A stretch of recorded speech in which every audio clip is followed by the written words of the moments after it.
A beautiful evening. Red tints of light filled the sky. The evening fog made it even mystic. As any college festivity would begin, there were a group of beautiful girls ready with their invocation song. Their beautiful voices filled the entire arena. One voice stood out in particular. She was not singing.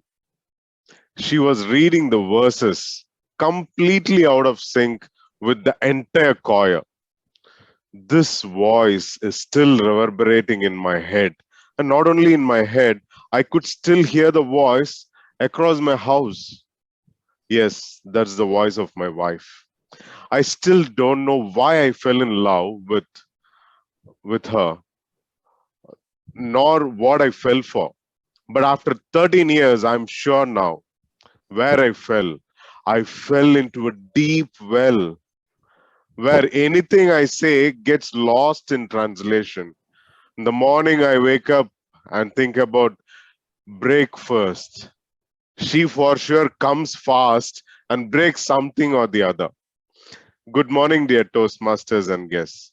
Many of us are misguided in life by the elders, the society, and our own cluster of communities, glorifying with these beautiful words. Marriages are made in heaven. I tell you this, all of those single boys and girls here, this is the biggest trap laid in front of you. Don't fall for it. It's a one-way entry. Even if you come out of it, you will not come out unscathed. Research suggests highly successful people in their fields are single. Kindly search in Google and you'll find many scientifically justified articles around it. The top three reasons inspired me a lot. Being single gives you the space to think. All you need is a room to sleep, the heavenly abode, my bed, my space, my bike, a self sufficient life. Why do you bother thinking about buying a 2 BHK in Chennai or wherever you live? A 3 BHK near Chennai, as advertisement says, Chennai Miga Arugamil in Kanchipuram or Chengalpettu. All these are out of question. You are wealthier by a notch. Single people are healthier. There is evidence married people get less time to get exercise. Psychologist Bella De Paulo says women who are single are healthier. They get a lot of time to exercise for themselves and they have fewer doctor visits as well. You get more time for self indulgence and shopping as well. Think about it. You are better at keeping friends.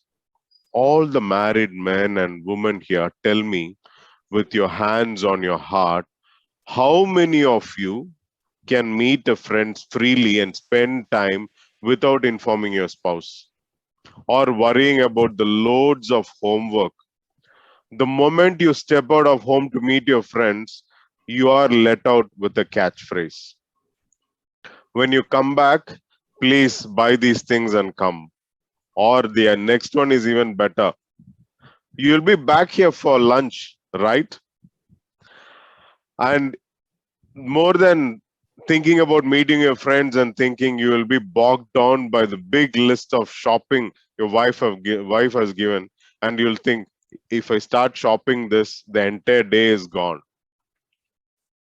And lockdown has given additional imposed duties, like at a few homes, if you go out to meet your friends, who will cook, who will make tea, who will clean the house? Out of question. But the biggest problem of all is managing expectations that is multifold. After marriage, the first question after a few weeks you get is this applies to both the spouse categories, right? Enna visheshama. When are you going to have a kid? In my mind, we think only now we learn how to make tea ourselves. That's the biggest vishesham we have for now. And even if you're successful in that, 9 months of physical and emotional load for women, with great respect for women and their hardships during this phase. I'll have to represent men here. It's 9 months of isolation for men, literally. My experience, nobody will call you those 9 months. Even if that nobody tries to call you, he'll not be asking, how are you? They'll be asking about how your wife is. She will be the center of attention for those 9 months, and you are in the center of detention for very many reasons. After kids, everything goes. Go. If you have it, please throw it out. No place for that and no space for that at all. Your room, the blissful heaven, is taken. All you get is a broom to sweep yourself and your ego out of every situation. Your favorite sweet is your kid's sweet as well now. Halwa gone. Even the leg piece in the biryani is not yours anymore. You not only lose the leg piece, you lose your peace of mind. You lose patience. If you're not losing patience, then you are losing yourself to become the Paramatma. Is it worth? I now have to say it is entirely worth. It comes with complimentary offers. Your spouse can compliment you with what you don't have. If you are a silent person, I'm damn sure your spouse is a violent person. If you are if you lack hard bargaining skills, your spouse can be an excellent negotiator. They can bring down the price of a 5 rupee item to 2 rupee. Even better, the shopkeeper will sometimes say, please take it for free. If you can cook, your spouse can book in Zomato. Chinese say this complementary principle as yin yang. Compliment yourself if you are the better half. I know both sides think they are the better half. Why should you live only half a life while you can enjoy a life full when you're single?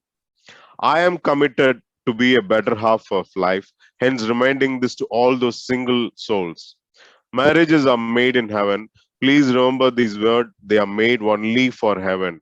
You are committing yourself to be a goat. The goat never knows it is the sacrifice. This is the third time I'm reiterating. Marriages are made in heaven, but you do not do that blunder here on earth.